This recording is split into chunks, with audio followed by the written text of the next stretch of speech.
Hello, welcome everyone. It is me, Danyell Carmelita, your favorite tarot reader and astrologer. Welcome to this week's transits. I'm not doing horoscopes, but I will post them up.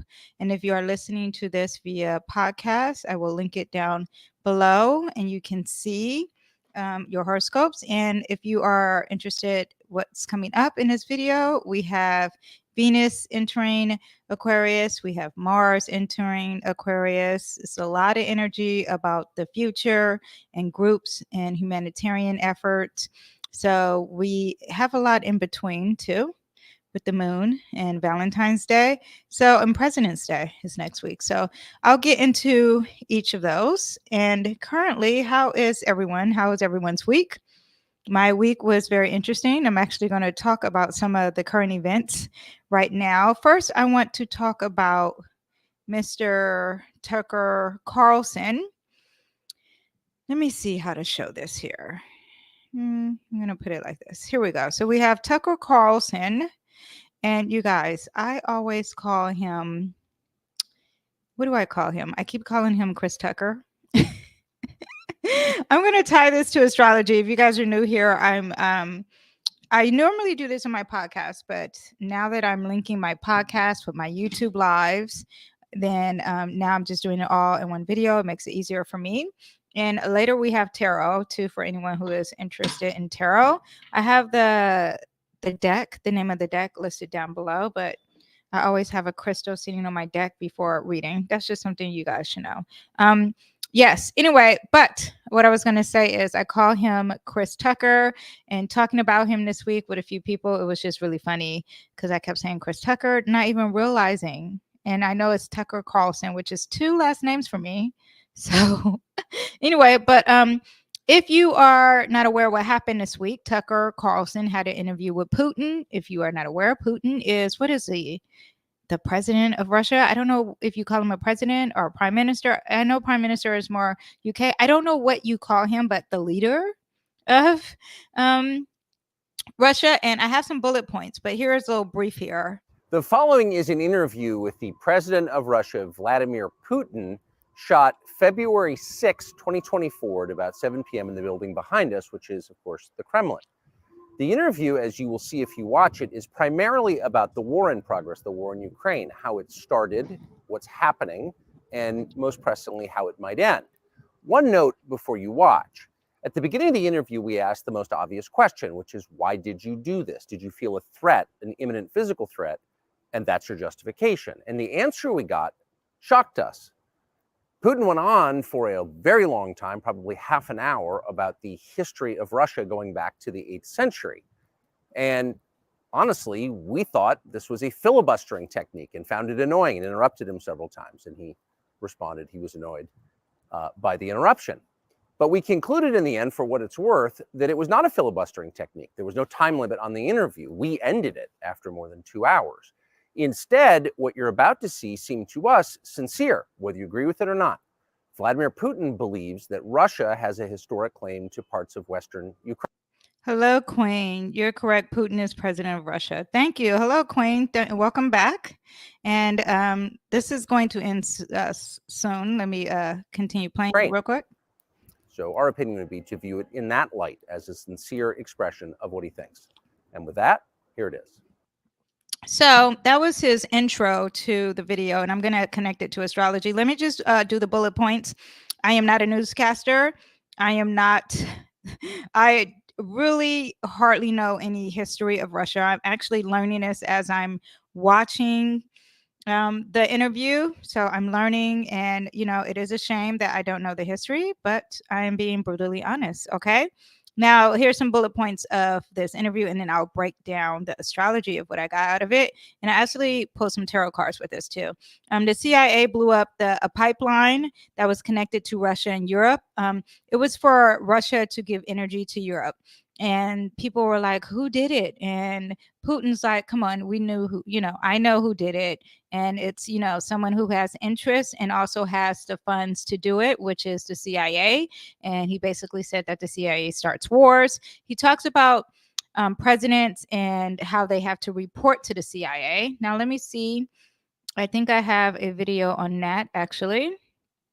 And let me see. How do I add? I'm getting new to this. Uh, Getting new to sharing. Add to the stage. Now, getting new to the sharing aspect. And I'm pressing all different buttons that I shouldn't be pressing. But here we go. Let's see. Let's see what we have here. This one. I'm looking. Oh, now I understand why it's so hard for some people to show some video. I'm like, why aren't they prepared? But Well, also I for get it now. someone Here we who go. escaped. So this is him basically talking about, I think, our president, or how we have to report to the CIA, our presidents. Who blew up Nord Stream? You for sure. I was busy that day. Nate, do you have? I did not blow up Nord Stream. Thank you, though. You Oh, there's a translator, by the way. personally may have an alibi, but the CIA has no such alibi. Do you have evidence that NATO or the CIA did it?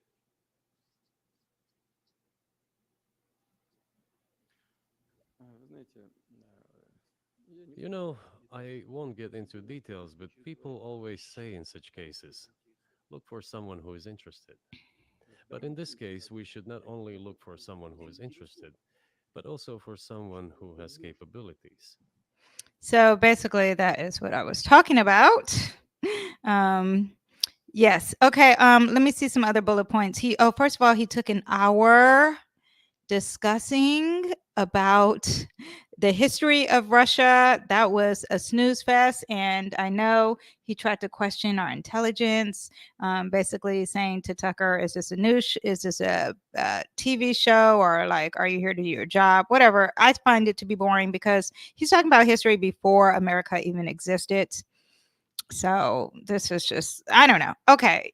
I'm sure he had his reasonings because he was trying to say how he, basically they're in charge of Ukraine, and it's, Russia is the motherland of Ukraine or whatever. Okay. Anyway, he took the first, I said that he took the first hour talking about Russia and the history of Russia. He also talked about the Ukrainians are Nazis. He didn't say it in those words, but I'm paraphrasing. I'm making it very simple. It was like, wow, I didn't know anything about that. Apparently, this is a thing people know. I didn't know. I do know that the Ukraine president was somewhat shady, and now he's supposed to be in this light of positivity. Putin said he wants a resolution. I felt like some back and forth of confusion with that. And but he said if America just stops giving Ukraine weapons, then he will start a resolution. Tucker tried to work for the CIA. Putin also called him out on that. We did not know that as viewers, so that was interesting. I actually was like, wait, rewind. What did he just say? So that was interesting, and I think they didn't accept him. But he tried. Okay. And Putin said, why are we not focused on our economy, our border problems, and the sinking dollar? It was, I find a major dig. It was embarrassing to me that someone can talk about America like that. Oh, America? Us? Oh my gosh. Like, do you know who I am? As I take off my duster because I'm getting warm. What else did he say? But all those things are true, and he has the internet just like we have the internet. And he kept saying stuff like, I'm just listening to your people, your reporters, your professionals. Tucker also tried to get an American prisoner who is a reporter from there, who is currently incarcerated. They have him locked up and he wouldn't release him. He said he did more than just report. I think he works for Wall Street. And Putin says America is the king of propaganda. And why would he try to say something or give evidence? Because America would switch it and all this stuff. What Putin saying in the interview. Okay, I have another clip here. Let's see what this next clip here. Oh, this is actually from JFK. When I put this together, which was actually the next day after this interview, I had all this, but let me see. Let me again try to play it. and have you guys see what we have here. I want to settle the war. Let's negotiate. And Zelensky has said we're not going to negotiate. But 92, the wall came down in the Soviet Union. Gorbachev said, I'm going to allow you to reunify Germany, but I want your commitment. After that, you will not move NATO 1 inch to the east. And we solemnly swore we wouldn't do it. Well, then in 97, we're going to move NATO. By the way, this is JFK. His voice, something happened to his voice, and so it sounds like this. So if you're confused, and he's basically saying this same thing that Putin was saying in his interview, but this was recorded a long time ago. 1,000 miles to the east and take 15 countries into it and surround the Soviet Union. We then overthrow the government. In 2014, their elected government and put in a Western sympathetic government. Russia then has to go into Crimea because they have a port at Vladivostok. It's their only warm water port. And they know the new government that we just installed is going to invite the US Navy into their port. So then the Russians go in. They only send 40,000 people. It's a nation of 44 million people. They clearly do not intend to conquer Ukraine, but they want us back at the negotiating table. The Russians just want a guarantee that Ukraine won't join NATO. Zelensky signs the treaty. Putin's people sign the treaty. And Putin starts withdrawing the Russian troops in good faith. And what happens? Joe Biden sends Boris Johnson, the British prime minister, over to Ukraine in April and forces him to tear up the treaty. And since then, 450,000 kids have died who none of them should. Putin. That is crazy. Okay. If you guys didn't know, now you know. You can thank me. But you should know already. If you're like, what? This is boring. I don't know what he's talking about. Basically, JFK was like, Putin was trying to negotiate and trying to not have all these things happen. He did want peace. However, that is not what America was doing, especially Biden. So let's get into some astrology connected to Putin and this interview from this last week with Tucker Carlson. And first of all, I pulled a card for Putin and just one card, and it was the Seven of Swords. And the Seven of Swords is defending yourself, and you feel threatened, and you have to protect, and you have to be resilient. And I'm thinking that that is what Putin feels for his country and his motherland. Okay, I was going to do air quotes, but you know, it is his motherland. Okay. Also, Mars is in a sign Capricorn. And when you have Mars in a sign Capricorn, you're paying attention to traditions, and you are achieving, your energy is focused on keeping things very traditional, and you're very ambitious. You're a leader, and he gave major strong Capricorn energy. I didn't look up his chart. I'm just telling you that is what he gave. It's also a structured governance, authoritative kind of tendencies, very like, I am the leader, I am the boss. Because he also questioned how we have a president, and then we have governors and mayors. He's like, you don't know who's in charge in America. Thought that was very interesting. Also, you can have some pragmatic policies. Leaders, anytime you have Mars and Capricorns with leaders, you're likely to prioritize practical solutions. So I think he could be more into trying to have a practical and not emotional kind of energy when doing it. Now, Sun is in Aquarius and it's in 19 degrees. And this is dealing with relationships, and relationships also deal with open enemies. So we have this discussion during this time as this is aired, not the time that this is filmed, because I don't know when it was filmed or recorded, but this is the time that it was aired to us. But there's the Sun in Aquarius is also dealing with intelligence. And I find that Putin he came off very intelligent, and the Sun is very leadership qualities too. He seemed very rational. You could have some unconventional leadership qualities coming up. And I wonder if Americans or someone who's not following what's going on would think that this is something I'm not used to. And maybe, I'm more open to hearing what he has to say. Also, there's a global perspective. Aquarius is a sign that values global interconnectionness and consciousness. So there may be some prioritizing of internationalism. Is that a word? Or cooperation with being international cooperation and diplomacy and anything dealing with global and the world and coming together and poverty and human rights. So you have that. Now the moon entered Aquarius that morning, so you're really progressive and you really have an open mind, especially if you're watching from home, because the moon deals with the home and emotional detachment. And that's what I was saying, like it's not that emotional, so you're able to be more intelligent and deal with the intellectual aspect, and could be dealing with a rebellious spirit too. So rebelling from the norms of conformity and what we are normally used to as Americans. Mercury is also in the sign of Aquarius too, so that is your thoughts. So not only are you emotionally feeling this way, not only is the sun dealing with this Aquarius energy, but then you have Mercury, and Mercury is about your rationale and your intellect. So it's really intellectual and probably really interested in having this discussion of this. And it also values transparency and being open. And we had all that going on. And Aquarius is also associated with reform and change and revolution. And you can get that from having this, watching this interview with Putin, and in the global perspective for humanity as a whole. All that could be dealing with it.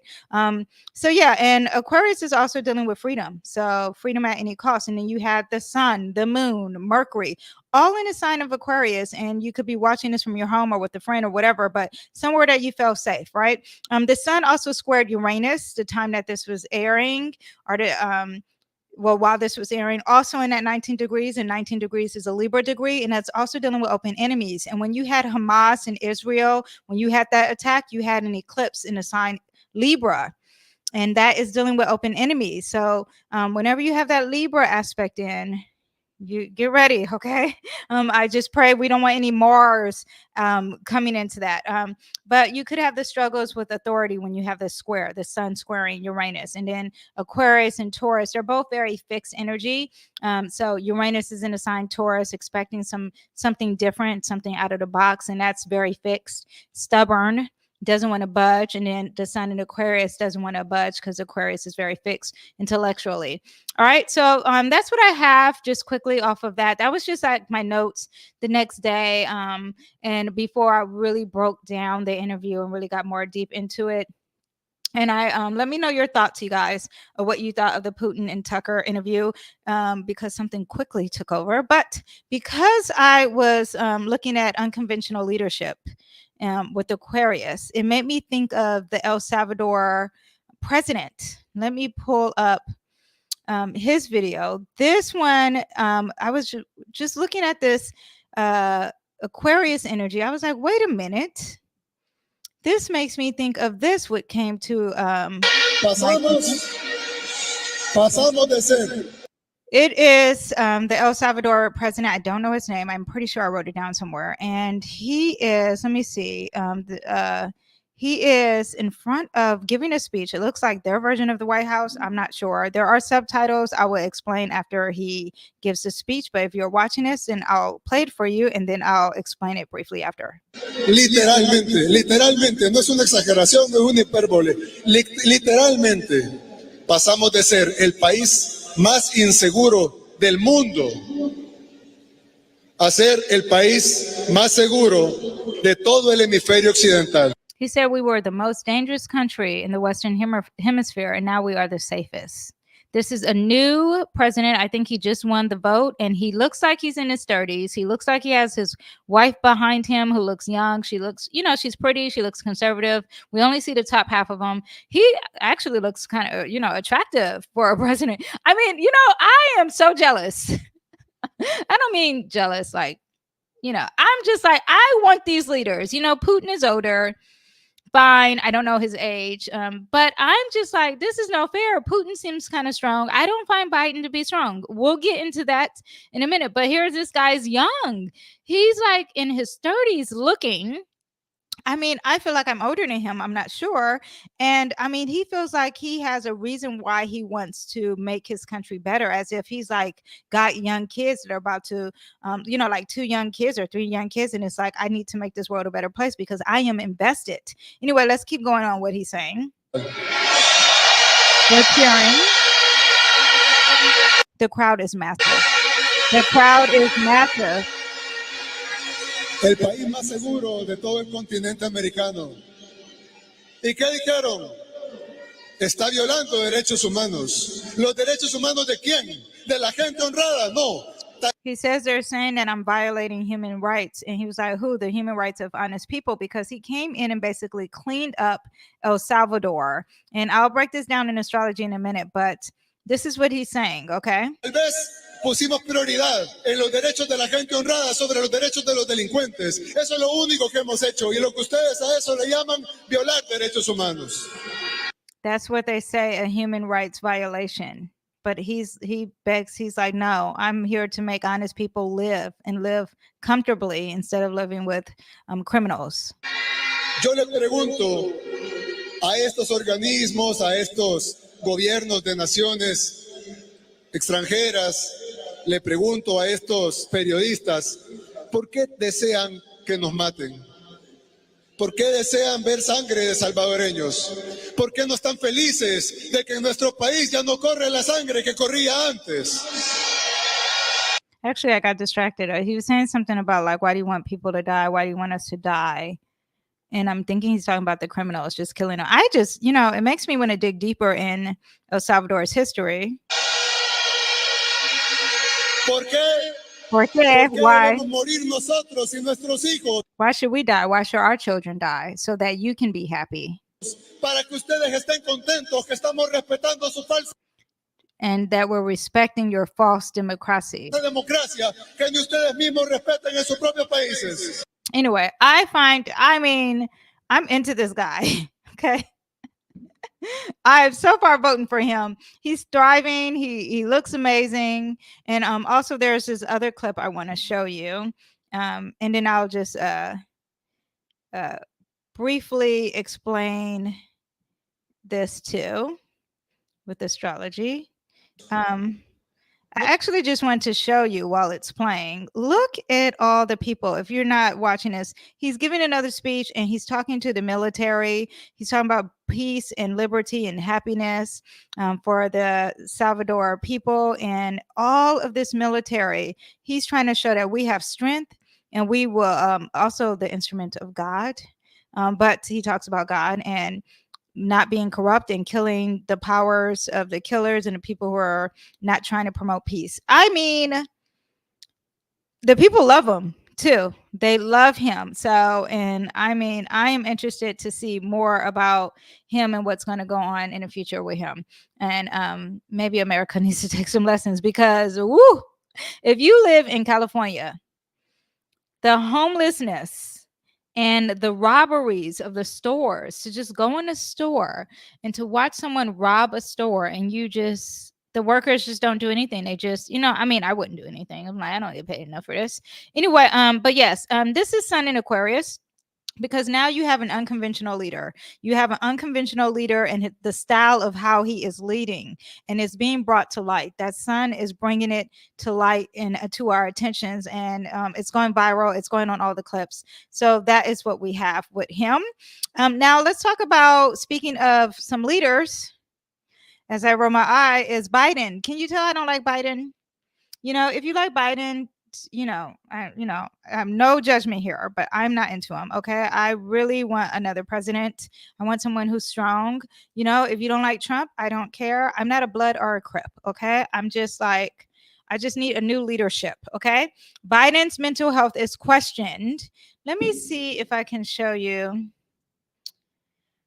this here. This is actually his chart here. And now we're just talking about astrology. Oh, wait. I'm pressing some wrong buttons. I'm still trying to figure out some stuff. Let's see. Windows. Here we go. Is this it? I think this is it. Now, this is Biden's chart here, right? And let me see what I have here. Biden's chart. Oh, we got the Pluto is squaring. Okay, so Pluto. Where's Pluto on his is it his Pluto? His moon is squaring Pluto. Here, look, 0, 0. Oh, the purest degree. Okay, it's very strong right now. And his moon in Taurus, he cares about his finances. Okay, he's lacking in that too. Oh, and also, okay, lacking with the health to anytime you have that moon. Anyway, but Pluto is squaring Pluto currently in the sky is squaring his moon. So his home and his family, they're undergoing some changes. All right. And he could be feeling anxious. He's definitely not comfortable. He's out of his comfort zone. And Pluto is about transformation here. So there's some transformation. And it could be dealing with this group here of Democrats here. Right now, the sun also, our sun, that's currently in the sky right now, is squaring his Mercury, which is here. His Mercury is in a sign Scorpio. It's in 21 degrees, and our sun at this moment that I had this pulled up is in 19 degrees. But 6 to something degrees is still squaring. So he definitely has some anxiety and some worries. Especially when it comes to communication, okay? And we'll get into, I'll play the clips in a minute. But Uranus is opposing his Mercury. So again, his Mercury, and here's Uranus, and his communication with other people, very unpredictable. Uranus is about what we can surprise us, okay? So some unpredictable news. And of course, the news about his mental health came out, and I will play that. Or you can receive some unexpected news. People challenge the way you're thinking when you have this aspect going on. They challenge also how you're defending your views. Definitely is what you get from this. You could also be feeling a little rebellious. Your mind could be working overtime with this square. He could be also expressing his opinions very forcefully when you have this aspect, which I mean, he tried, but I feel like he's kind of weak. What else? Your powers of concentration also may be challenged at this time. And of course, that was a big, big thing because you're challenging his mental health. And that Mercury in a sign Scorpio is opposing that Uranus. Taurus is all about what you value, and you can value your body. You value your mental health. And this was in question with the powers that be, with that Scorpio energy, right? Technology could both be frustrating too whenever you have Uranus. And I didn't really talk about technology, but it was definitely a live conference. Now, let me see. Let me pull up here what we have far as the press conference so you can see it. I also pulled something up. I always press the wrong thing, you guys. I also pulled something up for us, like tarot for him. So let's see what we have here. Classified documents. Here are the facts. Joe Biden. Hold on. This is going to explain what I should have played before and then went over to astrology. But, here we go. Here are the facts. Joe Biden, established by this report, Joe Biden retained sensitive classified documents after he left the vice presidency. Marked classified? Or? Yes, marked classified, highest level, top secret SCI. They related to our international affairs, to war plans, to foreign relations. He knew it. He knew it. He's on tape after he's out of the vice presidency saying to his autobiographer, the classified documents are in the basement. He knew it. But he just denied that. That's a key part of the report. It's the second sentence in the report, and he just denied sharing that with the ghostwriter. And I just looked at this closely. They had recorded.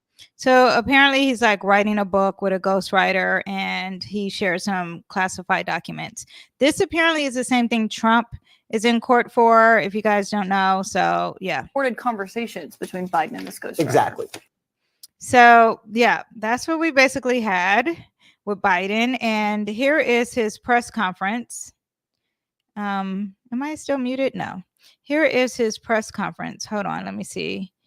And he made some mistakes talking. Well, meeting, I'm an elderly man. No, thank you, and I'll take some questions. President Biden, something the special counsel said in his report is that one of the reasons you were not charged is because, in his description, you are a well-meaning elderly man with a poor memory. I'm well-meaning, and I'm an elderly man, and I know what the hell I'm doing. I've been president. I put this country back on its feet. I don't need his recommendation. It's totally bad is your memory, and can you continue as president? I mean, I couldn't do a press conference. I would be like, hold on, let me finish speaking, please. My memory is so bad, I let you speak. That didn't make any sense. That's Do you what feel your memory has gotten worse, Mr. President? my memory is not good. My memory is fine. My memory, take a look at what I've done since I become president. None of you thought I could pass any of the things I got passed. How'd that happen? You know, I guess I just forgot what was going on. He definitely doesn't have some Gemini qualities, because the Gemini qualities would be better with the arguing and the debating, which I think Trump has a lot of. So yeah, I need to do a video on our leaders, our politicians, and really discuss breaking them down through astrology. I'll do that one day for you guys. This is a separate video, a short clip, and this is him also messing up, and mind you, he's defending his mental health. Netanyahu says that he has ordered the IDF. He was walking off like an old man and comes back to address whatever they're asking. I'm of the view, as you know, that the conduct of the response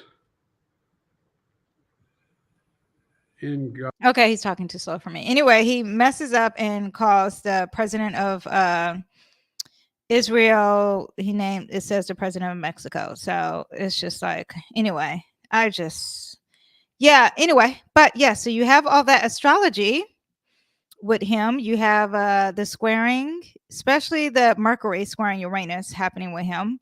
So that is interesting going on.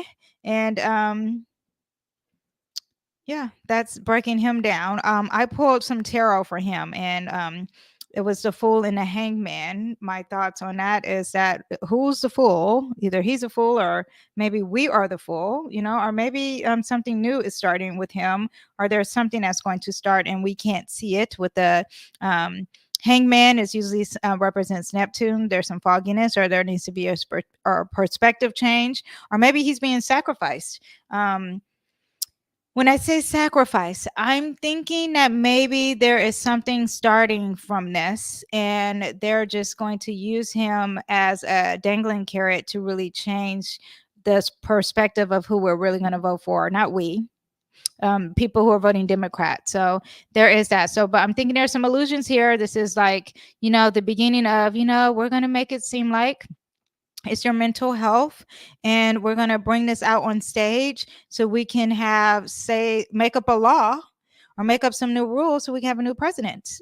Because normally through history, which is very Aquarius, right? They want to change what normally happens, but normally we have this Democratic leader and we stick to that, but they know his mental health is not working. He's getting older. I don't know why. And a lot of people who vote Democrat, they see it, but they just feel like they have no choice. But you want to get those people who are voting back and forth. You want to get the people who are like, you know what, I think I will vote Democrat. The people who are kind of not, they don't have a party. And how can you persuade them if you have this weak link as the leader? And I think that they are going to, with that Fool and Hangman, I think there's going to be a change, and he's just here to make it look like it. They're saying Michelle's going to run. This is what the rumors are saying. I'm not sure. And how are they going to do that? They're going to have to say he's not fit to run. That's what I think. Anyway, so Biden being president, I also pulled another card asking about Biden being president, and it was the Eight of Swords. So there's some truth that we cannot see happening here with him. And I could look more into that, look into astrology. Again, I wanted to cover some more stuff. Also, this happened during a waning crescent moon, and it was decreasing. And when it's a waning crescent moon, it decreases the illumination or the light of something. So, and the new moon in Aquarius happened the next day after this came out. So this literally happened. I felt like the Putin interview was still happening with Tucker Carlson, and literally 30 minutes before the interview ended, then we have this press conference. It could have been a distraction also too, like we are the fools, and here we are just being easily clouded and distracted by this news story of Biden's mental health being questioned. But who hasn't questioned his mental health? I think actually every president's mental health has probably been questioned because they talked about Obama and the gray hair, him smoking cigarettes. There's always something. Anyway, but when you have a waning crescent moon, then it's assessment of authority, preparation for renewal strategies or planning. There's some inner reflection happening. Maybe there was some consolidating of power because that moon phase is a time to releasing and letting go. And it was in a sign Capricorn, right? So this energy could be more directed with consolidating some power and consolidating some authority. And his light was dimmed, right? So there also could be a completion and some closure happening because the new moon brings new energy. But right before that new moon is like the darkness. So reflecting on legacy because it's Capricorn energy. Capricorn is about your legacy, and also a time to be quiet and still. So we have all that, which he probably should have been quiet. Lastly, let me see. Lastly, we have here, two more stories that I want to quickly mention, and this is more light. It is not politics, if that's more light. To me, it's more light. And here we go. We have Miss Monique. She did an interview with Shay Shay, the podcast. And if you're not familiar, and I'm going to break this down to astrology, but if you're not familiar, Club Shay Shay is a podcast. He used to be a football player. I don't know anything about Shay Shay. I don't know his real name. I know it if I hear it, but I can't remember it. When I saw Taraji broken on those platforms, it was painful to watch. However, Taraji and I had a conversation over a decade ago. Yes. In my trailer when I was doing the Monique show. And she said, you know, you got to keep on getting it until your turn comes. And I said, Taraji, most of us die before our turn comes. We got to ask for it right now. Now, I understand that because there was a time I felt the same way. Exactly. Because that's what I was told. Right. You just keep going and we'll get them the next time. We'll get them the next time. We'll get them the next time. And the next time never comes. And then you see our sister broken, sitting on those platforms. Now, when I said it, why didn't it get the traction when you said it that when she said it? Now all of a sudden everybody is coming, and I don't have a problem. I'm glad. Yes. But if you said this a decade ago, and I remember you saying it over a decade ago, why didn't it get the traction? Why didn't it get the support? Why wasn't it propped up? Okay, so cutting it short, I wanted to talk about. Actually, let me just exit this here. I wanted to talk about Monique, and I wanted to look at her chart here. I kind of broke it down, not a little bit. I don't want to get too much in her business, okay? But I wanted to bring her chart up and discuss some stuff about her, okay? Okay, so her Mercury, she has Mercury in Sagittarius here, and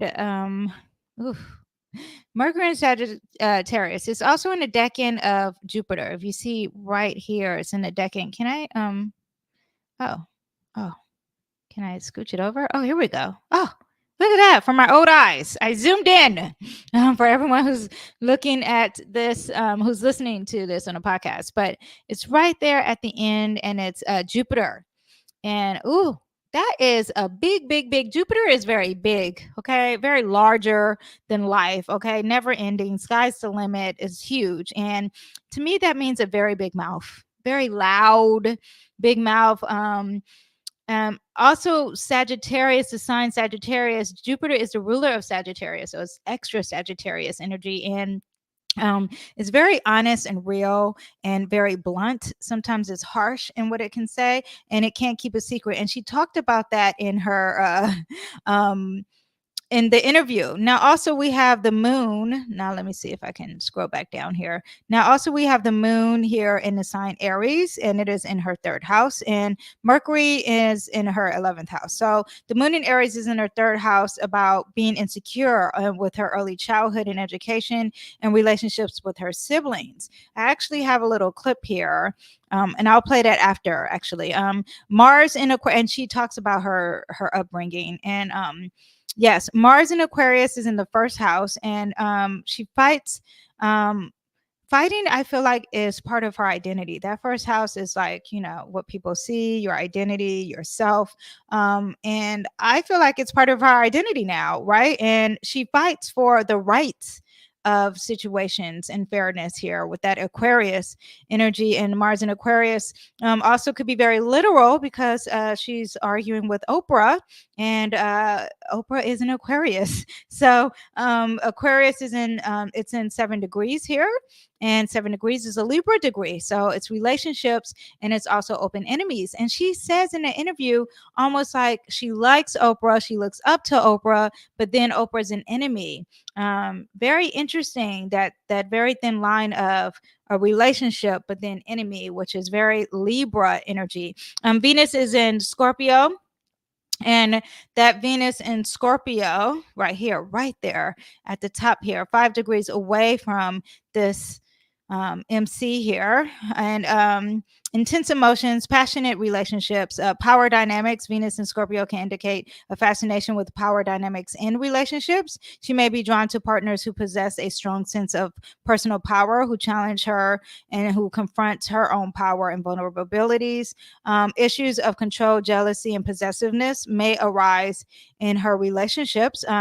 Venus in Scorpio also suggests that her relationships could have a big transformation with her. So the reason why I bring this up is because in her interview, she talks about her husband, and everyone can't stand her husband because she's so close to him. And she's been married, I guess, 3 times. But this one is transformative. She learned a lot with this one, and she's really serious about him having the power and helping her and supporting her. And he is like her lawyer, but he's not a lawyer. He is her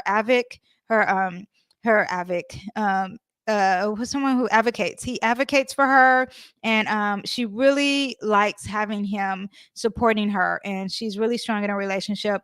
And I can see that Venus in Scorpio right there. Very intense emotional experiences also can happen, and offers a potential for profound emotional healing. And she talks about him because they were best friends at first. So now they're in this relationship, and I don't know, it just seems deeper than the average, you know, couple, whatever, you know, but she is an actress, so there is that drama there. With Venus and Scorpio, she may have a keen interest in financial matters, which is something that they're talking about, and also what people owe you, right? Or what you owe people, particularly with related shared resources, investments with a partner. So that was just me briefly running over her astrology and her natal chart. I don't want to get too much into her kids. You know, there's some boundaries there. But I find that when she has this right here, and also I find that she's really intelligent and really good with her words too, from looking at her chart. But I do want to say that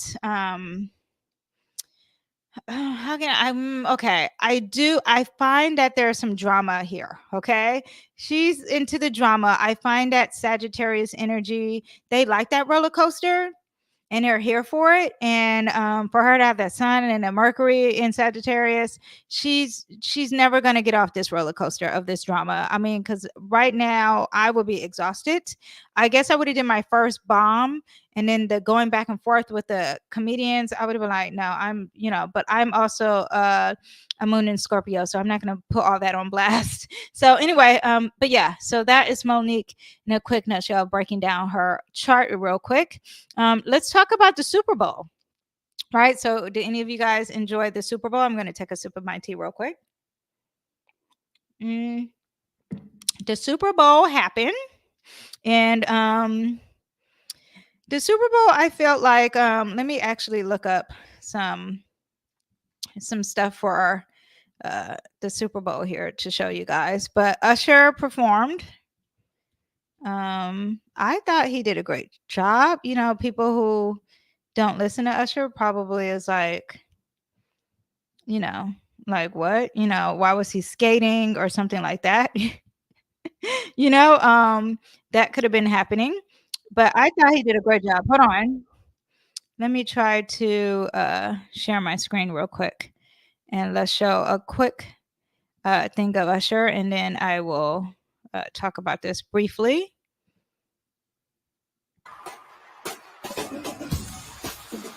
Oh, I probably can't show it, huh? Because he is playing music. Anyway, he performed. I thought he did an awesome job. I think he has a lot of energy. I didn't look at his chart or anything, but I did look at the chart for the collective in the sky that day. And while that is showing, I'll just explain it. It's playing, but I turned the music off. I mean, he gets to sliding, right? He's on his skates. He's got Vegas there. It's talking about showmans. Sun was in Aquarius and it was 22 degrees. I looked at the chart at 3:30 p.m. And because I'm in LA, and the moon was in Pisces at 22 degrees. That's a Capricorn degree. And there's energy of your image and your public image and public attention also is there, and also the energy of being very ambitious. Also 22 degrees, side note, is let me just say this real quick. 22 degrees is a kill or not be killed degree. And Joel Estein, I don't know if I'm saying it right. As we were watching the Super Bowl, my aunt reads a tweet that there was a shooting. And I think the lady who brought the gun died, but she brought a gun inside church. Which is moon in Pisces, the spiritual aspect, right? The moon in Pisces in 22 degrees. Someone died, brought a gun in church. So we had that. I just want to throw that in there. I just thought about that as I was doing this, but back to Usher. I know that was like so sad. Anyway, but Mars was in the sign. Mars is in the sign Capricorn, 29 degrees. That's a Leo degree. Back to the Super Bowl. 29, a Leo is all about the star. Look at me, I'm a star. Everyone look at me, you know. So also too, I find that athletes have to be stars, especially athletes who are in the Super Bowl, right? Because I looked at my daughter's chart. Not her chart, but a lot of her soccer friends had Mars and Leo. Wow, that fire energy, right? And to be on stage. So yes, but Mars was in the sign Capricorn, which is about your public image, but then the Leo is the showman also too. Mercury sextile Mars, so that's the aspect that we had yesterday. So assertive communication, effective communication, quick thinking and mental agility, very action orientated with communication. Also some debates. I actually had some debates going on because Mercury was squaring Jupiter. So we had some debates going on if you're doing that during the Super Bowl. So if you're really communicating and having great conversation and having some debates, maybe overconfident with some of the things you were saying. Venus was squaring Mars. And so there could have been some tension, some power struggle conflicts if you had that while you're watching the Super Bowl. Sun was squaring Pluto, power struggles and struggles with authority. South Node was conjunct the MC with that chart that I was looking at that moment. And so there could have been some harmony with certain risings. Anyway, but that was just the Super Bowl. I don't know if you guys enjoyed it. That was me just breaking down the energy for the collective while watching it. I actually enjoyed it. I had fun. Venus was in what sign? Venus in Scorpio. I mean, you know, yeah, maybe it was like some attraction, some allureness to things that are taboo, and I didn't really see anything too taboo with the Super Bowl. So I wonder if some people liked it or whatever. But I enjoyed the skating. I enjoyed him really pursuing his image, and also him and Chris Brown have a beef. Just a side note. So this show, like, look, I still got it, and I feel like that is very Mars and Capricorn. Look at Alicia Keys in her red there. Very interesting. You know, I have my thoughts on the Super Bowl. Even though I enjoy the Super Bowl and it brings family and friends together and you're all watching the screen and there's commercials. Oh, the commercials of Jesus. I have my thoughts on that. But I also have my, and I'm for Jesus, everyone. But the commercial, okay. Anyway, but there is this thoughts of like the Super Bowl, if you're into conspiracy theories, is like the devil. I just put it in simple words. But anyway, so it just made me think of that with the red. Okay. All right, so let's talk about the current events of the week. That's what we have. Those are the current events that I have for the week. But let's talk about the current transits of the week, you guys. Let me add my chart here. Oh, I don't even have my astrology chart up. Hold on one second. we are going to talk about this week's transits. Remind me later. Hold on one second. Let me share this window real quick. Okay, here we go. I actually want to change it and put myself here. There we go. All right, so now let's get into okay, so Friday, no, well, not Friday, that's today, Monday, February 12th here. We have the moon is going to enter Aries. And where's our beautiful moon? Oh, here it is. It's already in Aries as I do this now. Okay. It actually entered Aries at 5:25 a.m. and the moon moves fast. Okay. It changes like it goes through the complete cycle every 29 days. So the moon entering Aries, we're going to talk about the good, the bad, the ugly, especially the good. Well, both the good and the bad, because since it moves so fast and we could be moody, then we have it here. Hence why Cancers are moody, because the moon moves so fast. Okay. And that is their ruling planet. So when you have moon entering Aries or in the sign Aries, we're very, we can get things started. There's action, there's courage, there's confidence. You want to be independent, you want to be self-assertive, you may be adventurous, you'll have a lot of energy, could be impulsive. Be aware of that, of just doing stuff so fast. There are some conflicts, there's some aggression, may want to work out at home. Very impatient, very selfish. It's all about the I with the Aries, because Aries is first. This is the number one, and then that's one meaning uno, meaning I. Okay. And could be reckless. So be aware of that with this moon transiting throughout the few days here. Now, Mars also enters Aquarius, and here it is here. No, that's Mercury. Where's my Mars? Ooh, right here it is. So it happens tonight at 10 p.m. So let's just move this sucker a few more hours here. And bam, here it is. Now it is, and look, when it happens, it conjuncts this. But first it enters Aquarius, and Aquarius represents several things. Okay, so Aquarius represents Congress, it represents House of Representatives, the Senate, it represents telephones, wireless things, societies, organizations, airplanes, also astrology, because it represents science, right? Any type of instrument of war it can represent. Now, Mars is the shooting of the gun, but the instrument built is Aquarius, right? I'm sorry. No, that's Mars. Sorry. Blood disorders. Sorry. Newness, a science of any type of some type of computer, not a weapon. Sorry. Counselors, Iran, Israel is also Aquarius. What else we have? Free thinkers, friends, detachment, freedom, independence, rebellion, thinking, right? And also represents Poland and Russia.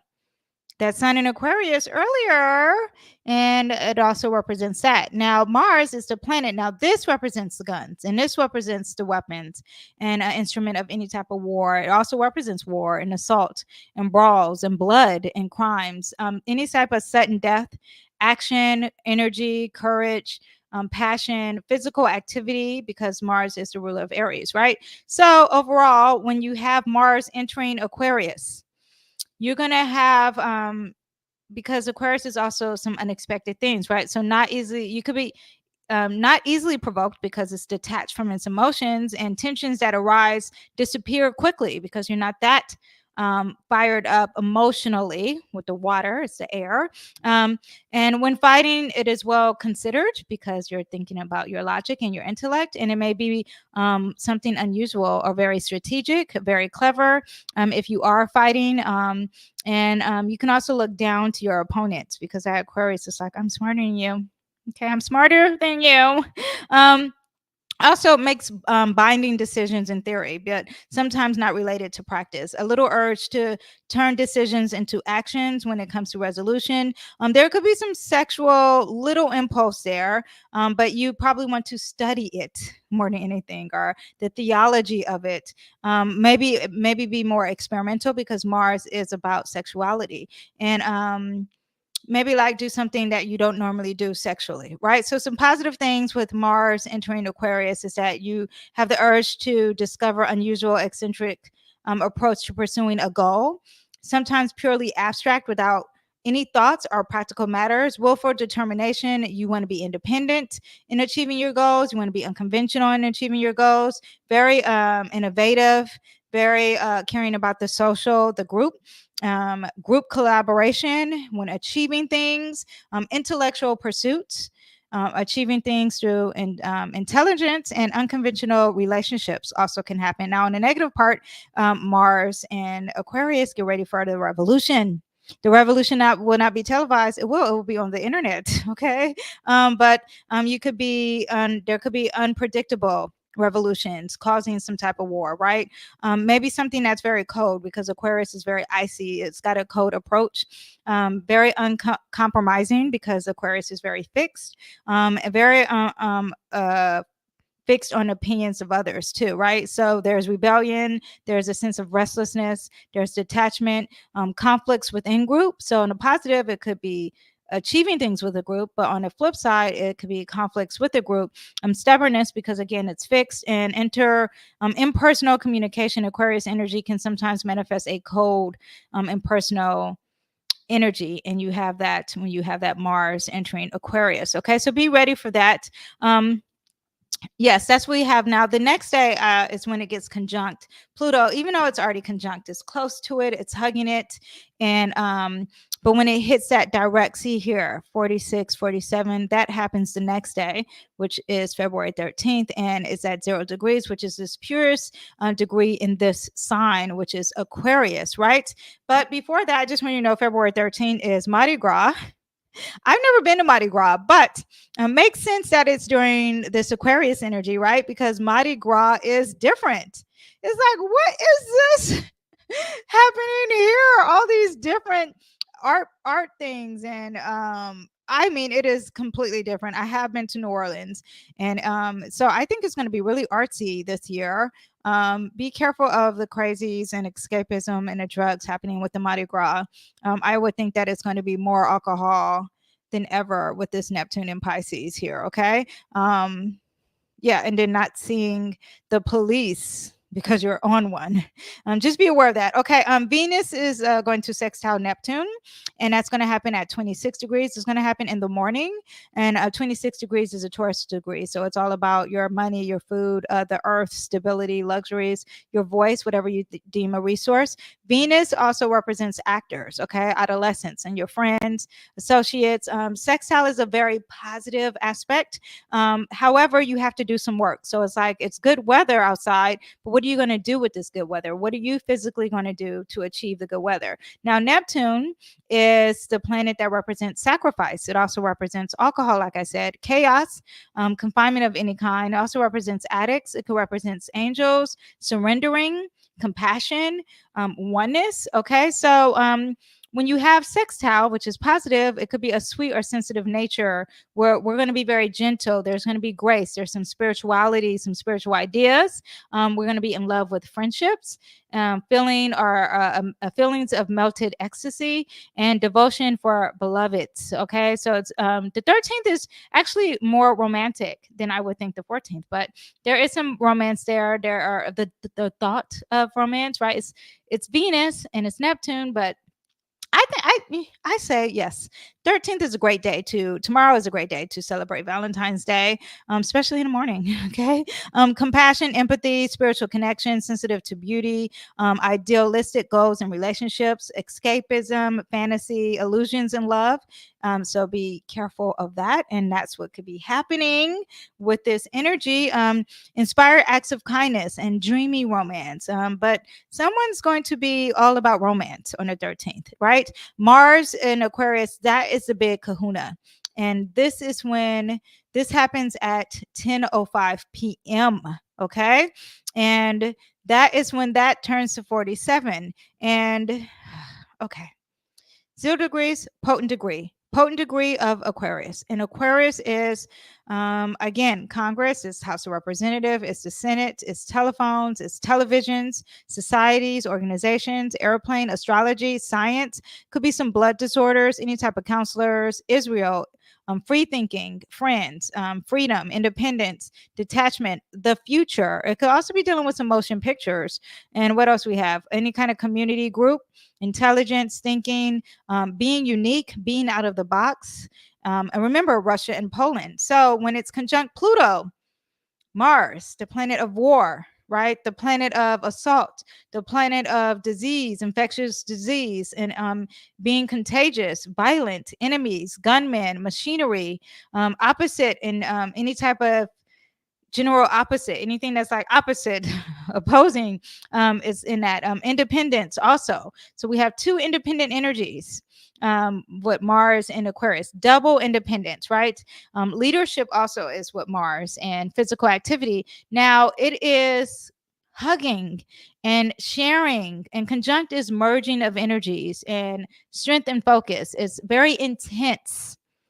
And it's already intense because it's very potent with Aquarius. So the themes of Aquarius, everything I read before, is going to be more potent in anything dealing with our action, our drive, our war, our independence, or our physical energy. And Pluto represents psychological healing. It represents healing. It represents the dark side. It represents mystery. It represents intensity.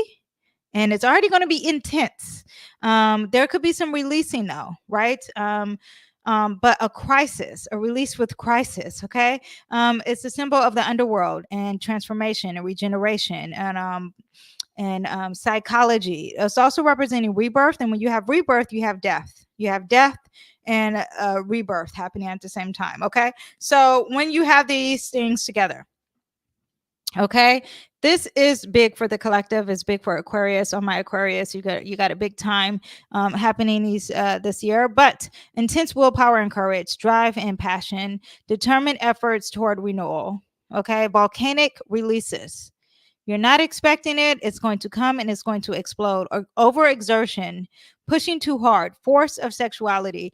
I text my daughter because she has Aquarius. A lot of Aquarius placements. And also I need to tell my son, who's an Aquarius rising, don't go anywhere dangerous, anywhere that seems like, this seems suspect. Not that night, okay? Stay out of it, maybe for a few days. I say for like 6 days, okay? Anywhere that someone could be forceful or you have to struggle, because people are going to be impulsive and they're going to go beyond just speaking. It's all about the physical energy. So be aware of that. And it needs to aim one's aggression towards healing. So people are going to be really aggressive with, you need to heal, you need to heal. It makes me laugh because I'm a Scorpio moon, and that is the annoyance of Scorpio. It's like over healing. It's like, oh, why do we always have to heal? Anyway, but there's intense drive to change, desire for reform, assertive leadership, intense passion and conviction, conflict with power struggles, transformative energies, breakthroughs and breakdowns, revolutionary spirits, psychological deepness, and empowerment through change. So be aware of that. Be aware of anything. Like people may try to psychologically go into you, like, okay, urges to shove one psychological shadow in someone's face. Just like, chill, okay? Just a lot of putting one on someone, and just having control and power. Just be aware of that, okay? I kind of don't see the positiveness in this, far as like being out. I'm not saying to have fear, but just I'm saying beware of some type of transformation that's going to happen. It's going to happen physically in an aggressive way. Okay. So just be ready for that. Okay. Now, Sun and Aquarius is going to sextile the moon, and that's going to happen at night too at 10:40 p.m. It's in 24 degrees. That's a Pisces degree. Pisces also represents death and endings and shadows, or something that's very unclear. Now, the sun is in Aquarius, right? And the sun is our life purpose. It's our destiny. It's our vitality. It's also representing leadership and father, right? It's the core identity. It's our heart. Sextile's positive, and the moon is all about our emotions and our home and mother. It also be dealing with collectors, female of any kind of aspect, and moods, right? So it's very positive with that. So you may feel good about your future, the purpose of your future. You could be feeling very courageous and confident, leadership and creativity and high positivity. Great time to be in around water, and a great time to close a chapter. Now, I find this to be dealing with, because we're dealing with that Aquarius, the sun here is air, and Aries is fire. So this is more masculine energy. Okay. So all my masculine signs, which are air and fire, this is for you, you guys. Aquarius is going to, the Mars in conjunct Pluto is going to affect everyone collectively. Individually, more of my Aquarius placements, especially from 0 to 6 degrees. Okay. So all my Aquarius risings. Be aware of that. But later on at night, you may be very innovative. You may be feeling independent. You may be into thinking about the future and feeling positive and having very spontaneous energy, very assertive with communication and your community engagement. Okay. Now, on the 14th, we have Valentine's Day. Let me take a sip of tea. Valentine's Day, the moon is going to enter Taurus. And I think it's great for your senses, touch, music, like if you're in a romance department of Valentine's, go ahead and play the romantic music, right? And because what was the romance aspect earlier that I was saying? With the Venus sextiling Neptune, right? And we have that moon. Well, let me see. Venus sextiling Neptune. Yeah, it's still within the degrees. It could be a little romantic. I'm thinking it's going to be focused more, because that moon is in Taurus, on your senses. So like really running the bath water, playing the romantic music, having the chocolate strawberries. That's going to really get your zhuzh, okay?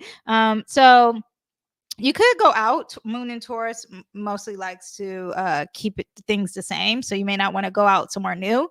Maybe go somewhere that you guys always had a tradition place to go to if you are going to entertain Valentine's Day. But you could be with the girls and have all that. This moon enters Taurus at 7:02 a.m. Moon in Taurus, besides Valentine's Day, is stability and security, sensuality and pleasure, practicality and groundedness, patience and persistence, material needs and comforts, resistance to change. You could be stubborn. You really would appreciate beauty with this moon, and financial concerns. You may be wanting to nurture and comfort others. You could be overindulgent. Try not to spend too much. If you're having a heartbreak, or if your lover says to buy something, don't overdo it with that moon in Taurus, okay? You could be rigid. You could be possessive. You may be resistant to change. Again, materialism. Laziness can happen, and resistance to any type of emotions. Taurus is an earth sign and can be grounded and practical, but it may also have difficulty processing, expressing emotions, okay? Moon in Taurus is going to sextile Pisces later on the 14th, and that's going to happen in 8 degrees. So where's my moon here? Yeah, okay. So it's going to happen in 8 degrees. And wait, no. Yes, moon in Taurus sextiles. Here we go here. That Saturn, 8 degrees is a Scorpio degree, and sextile is positive, right? And moon is, again, home, female. Sorry if you hear all the noise. Could be dealing with water, creativity, and imagination. Saturn is the father figure. The moon is the opposite, right? It's the mother figure. So women and men working together, maybe some type of rebirth, because you're dealing with Scorpio, something dealing with possessions and wealth. Father and mother, maybe with like insurance, could be happening. Emotion, pleasures, working well with false limitations or unclear limitations, because Saturn is in the sign Pisces. Hardworking and discipline for the collective brings caregivers of resources together, maybe easily express your emotions in regards to your self-worth with a sense of maturity or groundedness. So emotional stability and security, practical approach to responsibilities, financial planning and security can happen with this. Emotional maturity and self-discipline, commitment to personal growth, practical solutions to emotional challenges. Very positive with that aspect. So work well with it. Steady progress towards some goals too. Now let's move on. Other than the love, that's all I see on the 14th. But you maybe want to get with the senses. Just try not to overshop. Okay. Speaking to myself.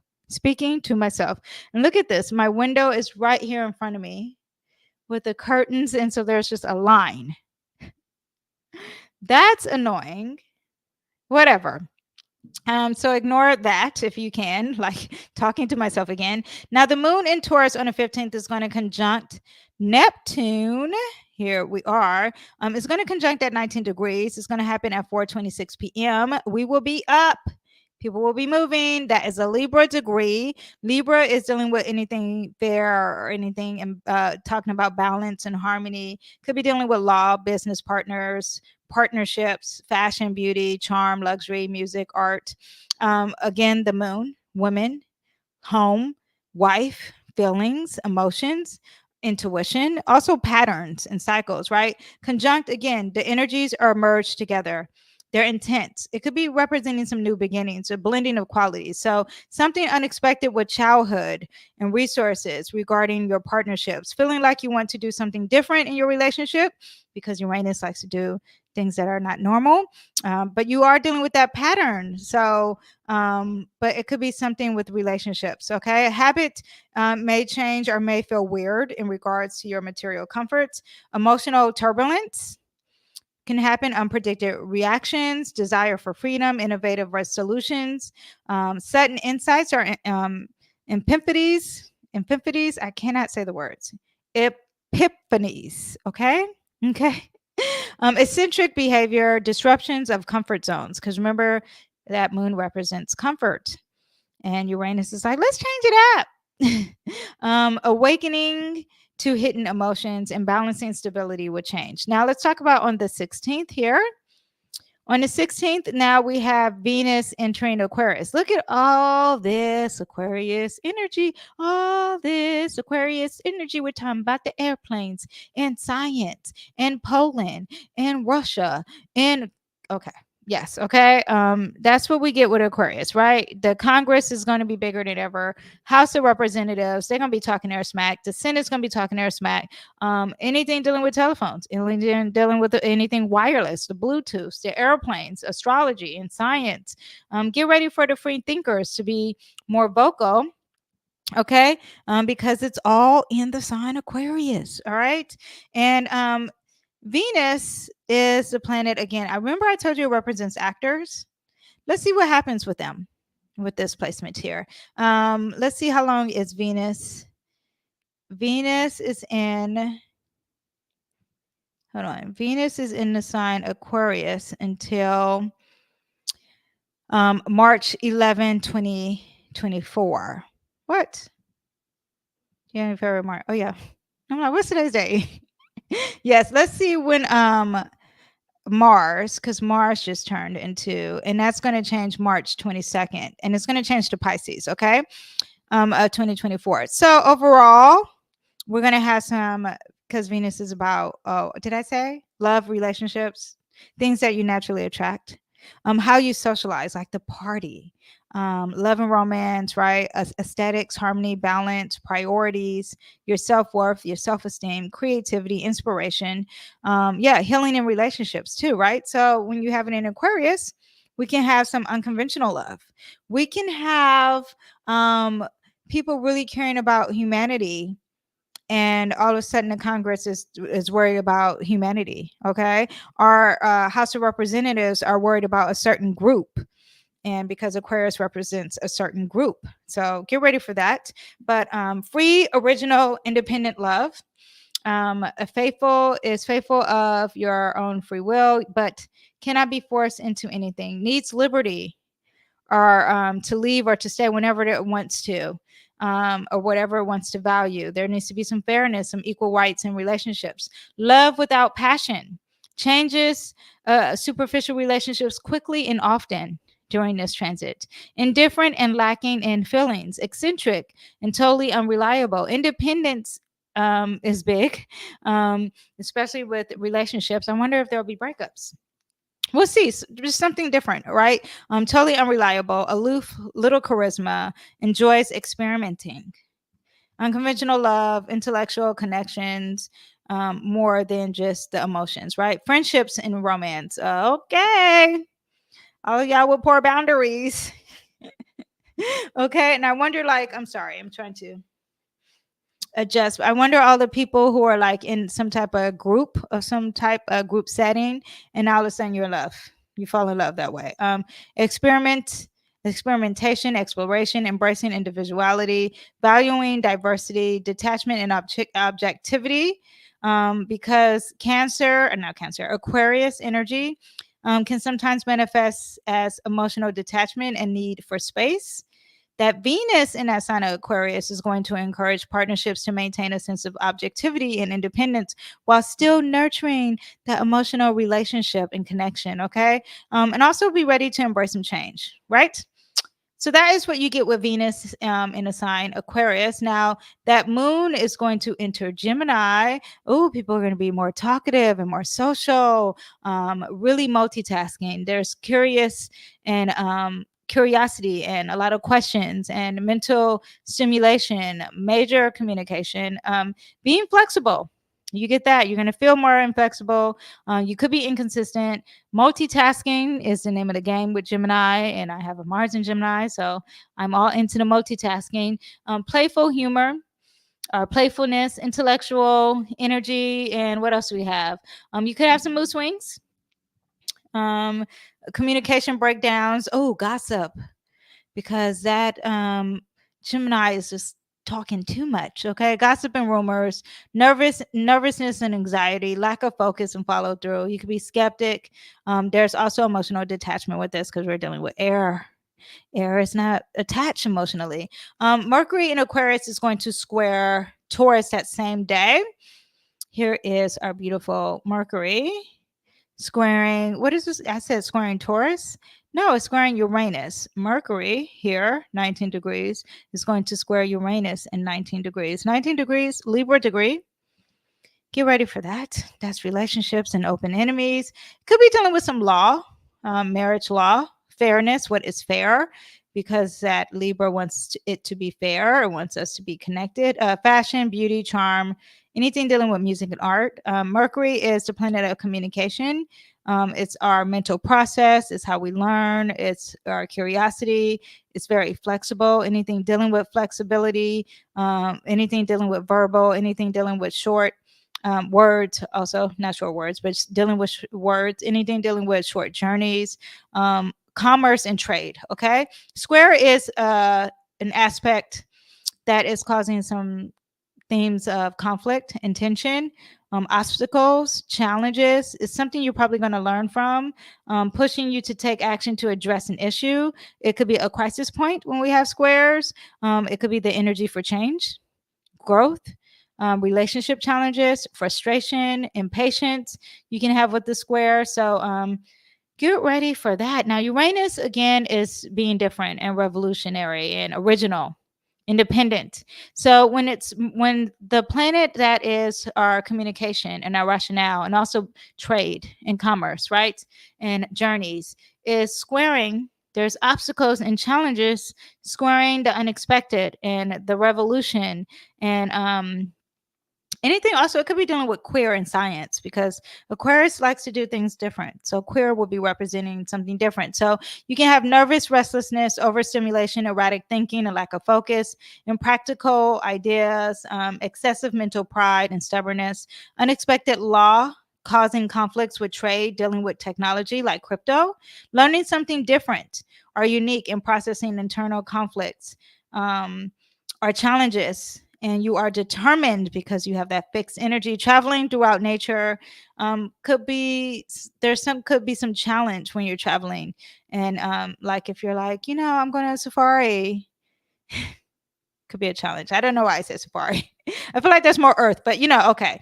But there's intellectual stimulation, and there's a challenge here. Unpredictable communication, rebellion against routine, unexpected insights could cause some kind of conflict. are frustration, nervous energy, and restlessness, impulsive decision making. Technology can cause some obstacles here, and adaptability, the change of something could cause some frustration, disruption in travel and or communication. Okay, now on the 17th, we have Venus. Now it's Venus's turn to conjunct Pluto, and that's going to happen at 12:49 a.m. So it's early in the morning. So it's really, let me put this back here. Oops, had a little brain fart here. Here we go. Look at them. Hi, Venus. Hi, Pluto, hugging 0 degrees and Aquarius degree. So we got a lot of Aquarius energy here. I'm too busy looking at the chart. I didn't even see if anyone was here. Anyway, again, we discuss Venus, we discuss Aquarius, right? Pluto, I told you, is the dark side, it's the mystery, it's the taboo, it's the transformation. We discuss Pluto, okay? So when you have this, there could be some new beginnings. People could be very obsessed with something. There's passive aggression happening with this, or manipulation of love and power, getting healing through something like the television, okay? Getting healing through something dealing with Aquarius energy. So intense passion during this day on the 17th, powerful emotional transformations, obsession with someone or trying to possess someone. Be careful, okay? Fear of loss and abandonment you can have with this aspect, transformation of values, empowerment through relationships. You could be dealing some healing and some psychological deepness through a relationship or through intimacy, healing and rebirth again, because that Venus and Pluto together, it's about love and actors. Remember I told you it's about actors too. So I wonder if like there could be some healing through acting and television, because you are dealing with that Aquarius energy, sexual and intensity and intimacy, transformation of self-worth, intense power struggles, emotional manipulation. There could be jealousy and resentment with this placement. This is going to last for a few days. Let me actually see how many days this is going to last, right? So all of these things, because that, okay, so we'll give it until like around the 22nd. What is today's date? The 12th. No, but when this happens is the 17th. Okay, so from the 17th to the 22nd, you're going to be feeling with this. Emotional turmoil. There could be some drama. People could be manipulative, maybe with relationships, okay?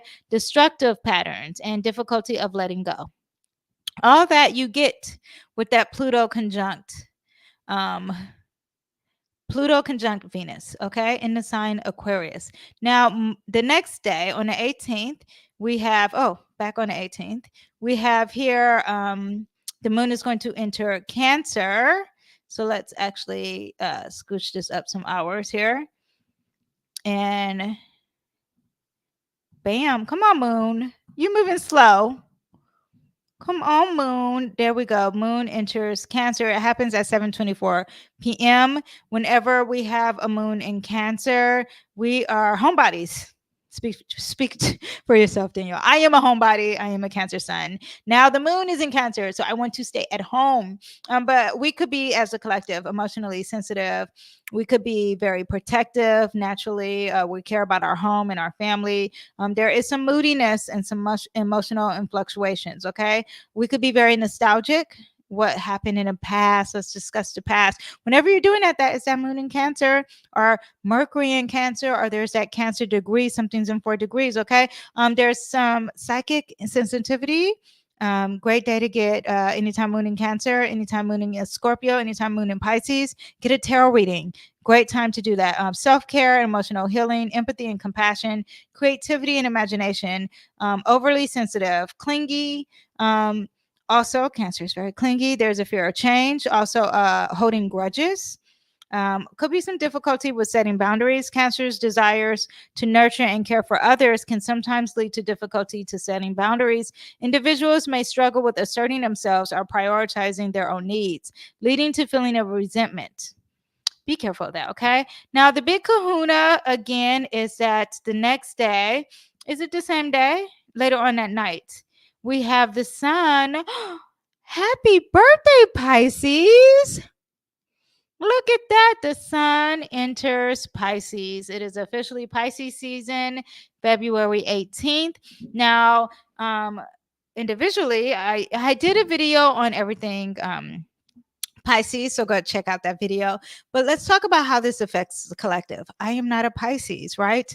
So what does this have to do with me? Now, the sun represents our life purpose. It represents our destiny. It represents the individuality. It represents creativity, inspiration, our confidence, the self-confidence, success.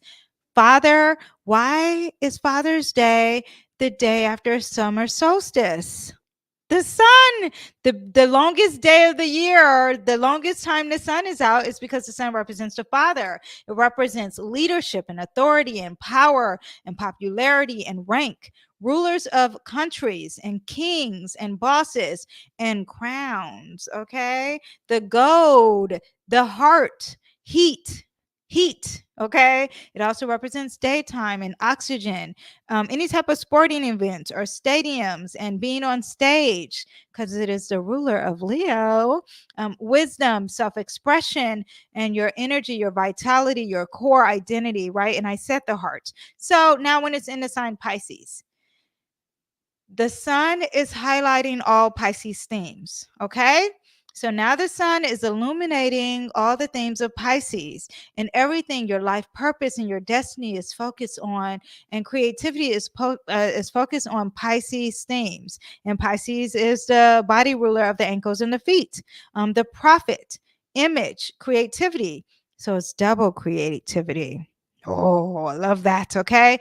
Being very compassionate, oneness. Pisces wants to have oneness, so everyone's going to have this sense of let's be one. Intuition, Pisces season, again, great time to do any type of spiritual work, any type of solitude and getting closer to God and thinking about the unknown or thinking about people who have passed, right? And aliens also. But your intuition, your psychic energy, spirituality, be careful because there's a fine line with escapism and drugs. And fantasy is great on one aspect, but then you're daydreaming too much. Okay. Lack of boundaries, there's lack of clarity, there is sensitivity, there's insecurities. Remember too, there's endings with Pisces, and there's death, dying, and the things of unknown and abstract energy. Pisces also represents glamour because it's an illusion, right? So be ready with that, especially with this Aquarius energy, with Pluto in Aquarius, and then we're dealing with the Pisces. And remember, because Pluto stays in Aquarius for a long time, right? But now it's into Pisces, and then now we're going to have that sun that is soon going to, well, first let me talk about, okay, because we have Pluto and then we have the sun in Pisces. Be ready for lighting up some AI and some illusions with the Pisces, okay? Transformation with that, because Aquarius is very futuristic.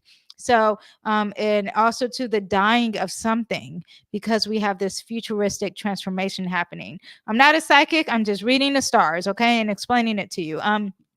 Pisces also represents churches. It can represent some being oversensitive and being depressed and cold and longing for some endings.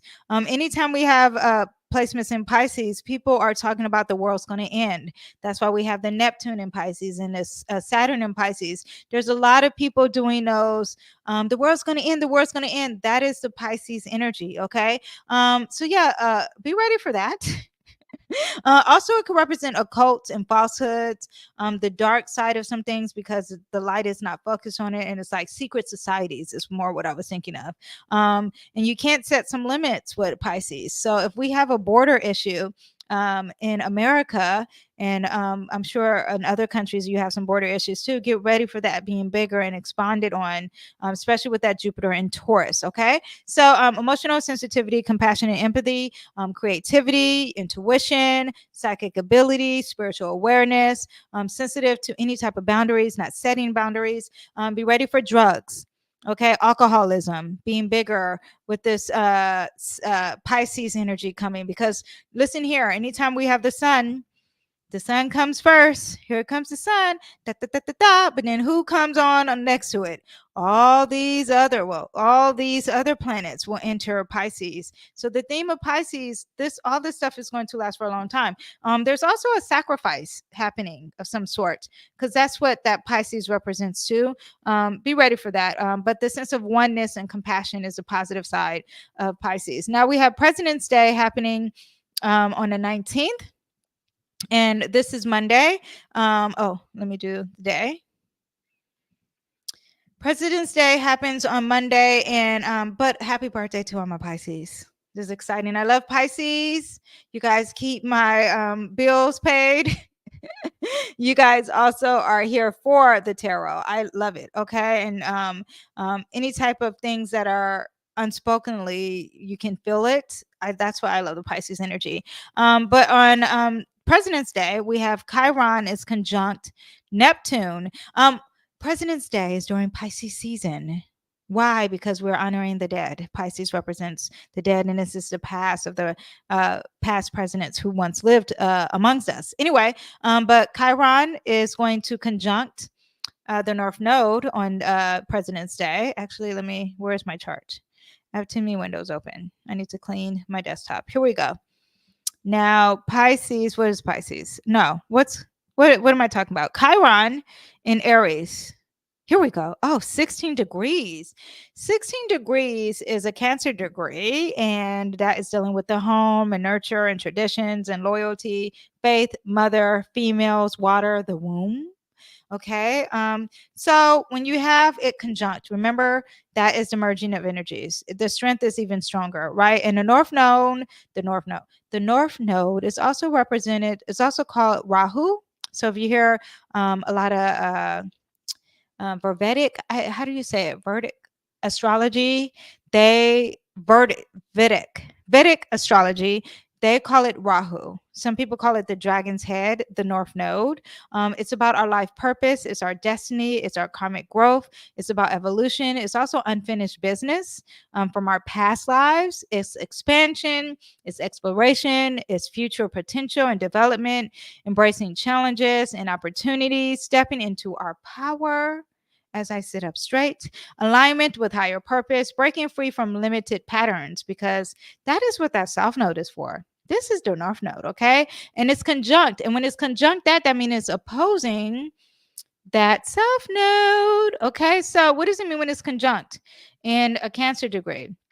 We're healing wounds of identity and self-assertions from the past. We're embracing courage and initiative in our home. We're breaking free from limited patterns and focusing on ourself and healing ourself, right? And releasing any type of old patterns we have, because that's what that Cancer represents, some patterns and cycles, okay? Initiating new beginnings, healing the warrior archetype. That Aries is associated with the warrior, okay? So it represents courage and really stepping into our individual power of courage. Now, it's opposing that South Node, and the South Node represents our past life. It's about being comfortable, and we're talking about that Cancer of habits and patterns. So you're really going to be healing some type of relationship wounds, balancing independence and interdependence, or healing something that was an old cycle that needs to be released. Okay, embracing self-discovery and authenticity, embracing some healthy boundaries, honoring individual needs within relationship. Okay. Now, next week we have a full moon in Virgo. Get ready for that. And let's do some tarot for the collective first. And then if anyone who is here wants me to pull a tarot for them, I will do it. And I will do the horoscopes later on. I just kind of ran out of time today. Ooh. I dropped a card. Hold on. But if anyone wants to ask a question, go ahead and I will pull a card for them. But we have the Lover's card for the collective. And the Lover's card is very Gemini. Why is it not focused on it? Is the light too bright? that is the Lover's card here. The Lover's card is about also finding someone who is your match, finding someone who values the same things you value. It could be you or relationship, but finding someone who values the same values you have. And also, the Lovers represents Gemini. So really communicating and understanding both sides, being flexible and adaptable and multitasking. Let me pull some more cards for, because you guys didn't ask questions, I'm going to pull a card for whoever's watching, okay? I'm going to pull a card for you, and then I'll pull some more cards for whoever's listening. Whoever's listening, whoever's watching, this card is for you. And we have the Page of Cups. Now there's going to be a message coming your way. There's also some type of curiosity when it comes to your emotions or your love or relationship here. But there could be a new relationship coming your way, a message of a relationship coming your way. Something about love, something about intuition. There could be a young water sign that you need to entertain and listen to because they have a message for you. And a water sign is a Pisces, a Cancer, or a Scorpio. But this is also someone who's taking their time with their intuition, taking their time with their spirituality, seeking some solitude, practicing compassion, and really taking their time to learn how to do these things. Okay. What else? And also learning how to love. And what else do we have? Water, compassion. Learn how to heal with your emotions, understanding things that you cannot vocally explain or touch, but you can feel inside. Okay. This is also internal energy as well, but there could also be some message coming up for you guys, coming your way, and or a curiosity of some sorts when it comes to spirituality. Now, it's connected to the Lover's card, which is for the collective, but this is individually you guys who are listening. And if it is, it could be definitely a message, right? Because the Gemini is here to communicate a message, and maybe there is lovers physically because you have the Lovers coming your way, and we are dealing with some Valentine's Day, which Valentine's Day is not really love here, but you could have a love interest come your way, and someone's going to deliver this message of a new lover, or there's something unexpected, surprise with a lover of some sort. Okay, so let me pull a few more cards for the collective as well. Just what else we need to know about Mars and Aquarius and Venus and Aquarius. Let me pull some more cards. We have the Chariot. This is also representing Cancer and having willpower, believing what you believe, but still moving forward, okay, and starting something new and fresh, but just keep moving. That's also a major arcana. There's two major arcana. So this week, or whatever that's supposed to happen, or whatever that's going to happen, it's a huge deal. It's not small, and it could be dealing with a person, but it's major. God is usually whispers to you right now. God's not whispering. He's saying, okay, come on, have the willpower, and maybe have the willpower to be adaptable or to communicate really well, but or to connect with others in the same limelight. But you need to move forward. You got to keep pushing. You got to keep going because that's what that Chariot is doing. The Chariot is going and going off of faith, right? And then let me pull another one. We have the Ten of Brooms, and that is 10 of Wands, and it's about fire, and it's also being very inspirational. However, you have a lot of load on your back. It could be physical, like you have a lot of pain on your back, or you are carrying a heavy load. This also makes me think of Bag Lady, the song by Erykah Badu. Bag lady, you gon' hurt your back, okay? Dragging all that stuff. I don't know, dragging all that like that. Okay, basically, you're holding too much baggage. This could be emotional or physical, but you're holding too much baggage, and you have to release and let go. Okay, you got to release the past. You got to release the resentment. You got to release the hurt. And fire likes to get it started and is very inspirational, but how can you be inspirational and thrive in life if you're holding on to all this baggage? So that is what we have for the collective. I hope you guys enjoyed that, and for the individuals who are listening. But let me just explain the collectives, what we have for the collectives, and then I'll tie it for the individuals. But anyone who is for this week, Venus and Mars is going to probably give us a lot of baggage, but we have to be flexible and we have to keep moving forward. We have to have the faith. We have to initiate some things because that chariot is going to get it started, but it's going to have the willpower to keep pushing forward. Release the baggage. You have a lot of baggage. You have a lot of weight. Let me see what you could do with that weight. The Page of Pentacles. You got to take your time. You got to move slow and study some stuff. Maybe save some money. Okay, maybe God's going to give you some information on saving and spending money, or maybe you have to start a new craft or study a new something to help you with some resources. Okay, and that can help release some load. I find that economy currently now, the media is not really discussing it, and it's really bad. I have a lot of friends and a lot of associates that are not financially doing good, and then I have a lot of friends and associates who are financially doing great, but they're rich. Okay. And it's interesting leaving that area of life and then coming to the other area of life where people cannot afford or they're losing their jobs. And this is not happening to you individually. This is happening to the collective. So I'm saying all that because when I see this card here, this card, I don't know if I showed it to you, the Page of Pentacles, this is starting something new and that will bring you resources. And go ahead and start something new with that and really taking your time to learn it and perfect it and studying it and paying pay attention to the details of it, or start learning to save money or start learning to be healthy, because this is also dealing with your body and health. Okay. Someone is bringing you a new message, or something is sparking your curiosity when it comes to resources. And this is a sign that you should entertain that because you need to get better at it. And this is the start of a new journey of it. Okay. Everyone needs to be saving. I'm speaking to myself. Be aware of this week when we have that energy of the moon entering Taurus and spending that money. Okay. Try not to do that, especially with the Valentine's Day.